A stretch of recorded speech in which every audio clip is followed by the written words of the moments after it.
नमस्कार, मैं जितेंद्र चतुर्वेदी। मतांतर में आप लोगों का स्वागत है। तो क्या आम आदमी पार्टी से पंजाब नहीं संभल रहा? ये सवाल खड़ा किया है कांग्रेस ने, और ये कोई भी सवाल खड़ा करेगा जो विपक्ष में है, जब वो पंजाब की दशा और दुर्दशा देखेगा। तो पंजाब कांग्रेस के जो अध्यक्ष हैं उन्होंने एक ट्वीट किया है। मैं आपको ट्वीट सुनाता हूं और फिर हम लोग आगे बात करते हैं। आप देखिए कि बड़े दावे और बड़े वादे किए गए थे। कहा गया था कि इस पूरे पंजाब को सुरक्षित कर दिया जाएगा, लेकिन वहां जो चर्चा है वहां अलग तरीके की है। अभी आप खबरें देखिए कि ड्रग्स के लोग पकड़े जा रहे हैं तो वो सत्ताधारी पार्टी से जुड़े हुए मिल जाते हैं। फिर वहां पटियाला में जो घटना हुई आप देखिए, बताते हैं लोग कि 3-4 दशक में ऐसा नहीं, कम से कम जब से वहां खालिस्तानी मूवमेंट खत्म हुआ उसके बाद से कभी कर्फ्यू नहीं लगा था, खासकर खालिस्तान वाले मसले पर, लेकिन वो भी हुआ। फिर आप मोहाली में देखिए किस तरह से जो आरपीजी का अटैक हुआ। तो ये तमाम चीजें जो है वहां की सुरक्षा को कटघरे में खड़ा करती हैं, और वो न सिर्फ सुरक्षा को कटघरे में खड़ा करती हैं बल्कि सरकार को भी कटघरे में खड़ा करती हैं कि साहब दावे क्या हुए और वादे क्या हुए। बहरहाल, जो कांग्रेस के प्रदेश अध्यक्ष ने सवाल किया है मैं उसको उठाता हूं। पंजाब गवर्नमेंट, पंजाब की सरकार को और केंद्रीय सुरक्षा बल चाहिए।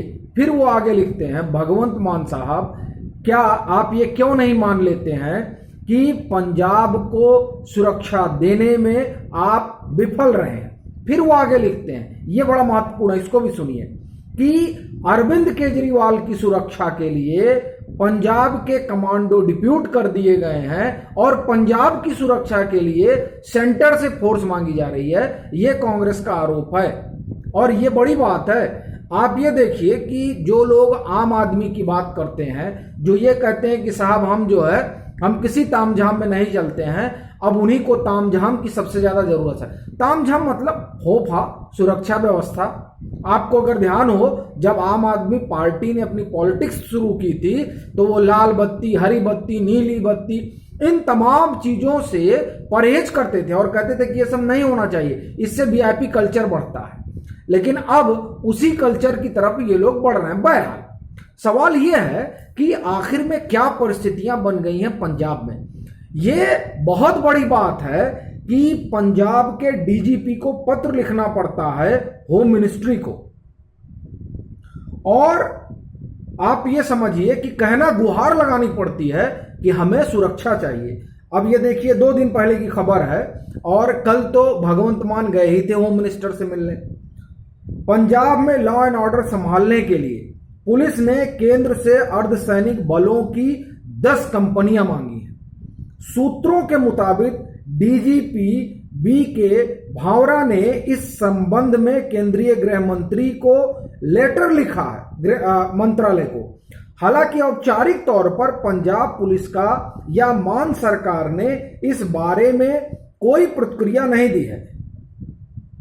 मतलब वो औपचारिक तरीके से तो कुछ नहीं कह रहे हैं, लेकिन ये चर्चा आप तेज हो गई है। और जब भगवंत मान गए और फिर उन्होंने कहा कि हमने 10 बटालियन मांगी है, और फिर उन्होंने बताया कि नहीं, जो वहां सुरक्षा है वो खतरे में है, वहां साजिश हो रही है। एक जो बड़ी चीज है मैं वो आपको बताता हूं। देखिए, जून महीने में ऑपरेशन ब्लू स्टार की बरसी होती है।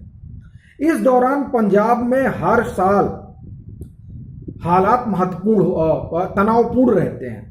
1 सप्ताह तक इस संबंध में लंगर और अरदास कराई जाती है। यही वजह है कि डीजीपी ने उससे पहले ही फोर्स भेजने के लिए कहा है, ताकि पंजाब की संवेदनशील जगहों पर उनकी पहले ही तैनाती की जा सके। इससे शरारती तत्वों को माहौल खराब करने से रोका जा सकेगा।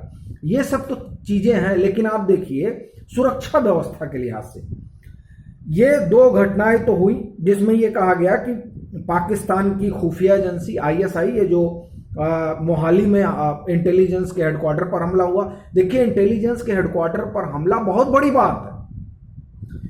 वो ये बड़ी चीज है कि किस तरह से वो आरपीजी लेकर वहां पहुंच जाते हैं, दाग कर चले जाते हैं। ये सब बहुत बड़ी चीज है। फिर करनाल में आप देखिए कि जो खबर है, करनाल में पंजाब के रहने वाले आतंकी विस्फोटक के साथ पकड़े गए।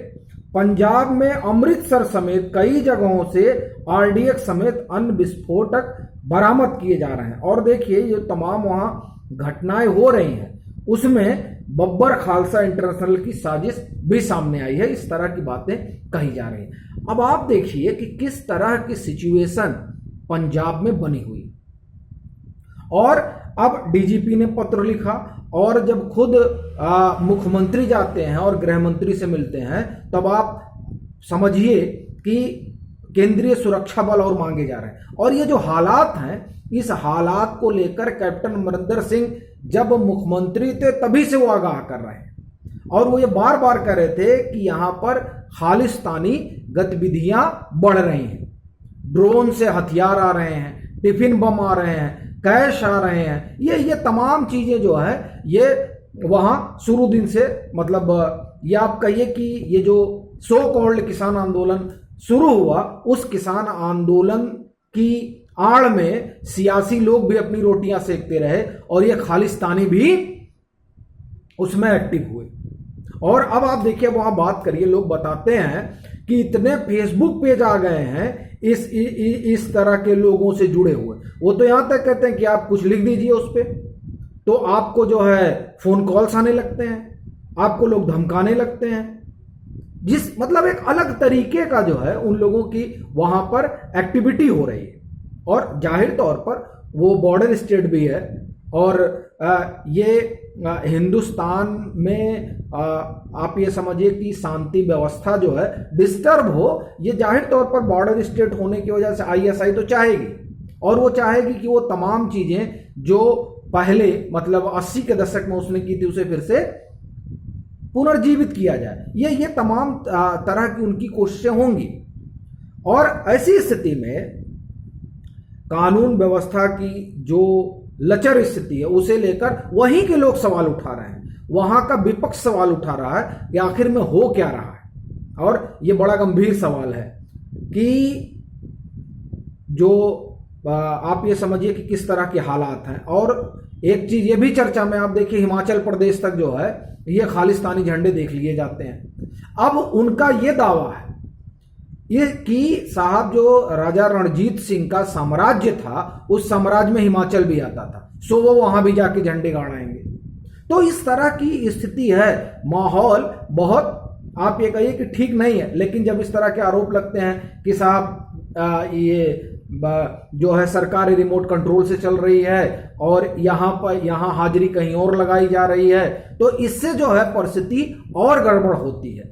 क्योंकि जब ये इस तरह का अगर संदेश जाता है कि जो लीडरशिप है, स्टेट की लीडरशिप वो कमजोर है, तो ये एक अलग तरह का संकेत देती है। अब ये देखना होगा कि जो लेटर गया या फिर उसके बाद में जो तमाम चीजें हुई, अब बटालियन जाएगी, और ये जो जून वाला महीना बताया जा रहा है कि इसमें बरसी वगैरह होती है, उस इन सब के को ध्यान में रखते हुए, और अब क्या वहां की सुरक्षा व्यवस्था चाक चौबंद हो पाएगी, ये जो सेंट्रल फोर्सेस जाएंगी उसके बाद, ये काबिले गौर होगा। और उसी से ये तय होगा कि दरअसल अभी तक अगर हम ये जो 60 दिन और 62 दिन गुजरे हैं उसको अगर हम उसकी अनदेखी कर दें और जो तमाम घटनाएं हुई उनको एक तरफ रख दें, लेकिन उसके बाद भी अब जो चाक चौबंद व्यवस्था पंजाब की सरकार करना चाहती है, उसके बाद भी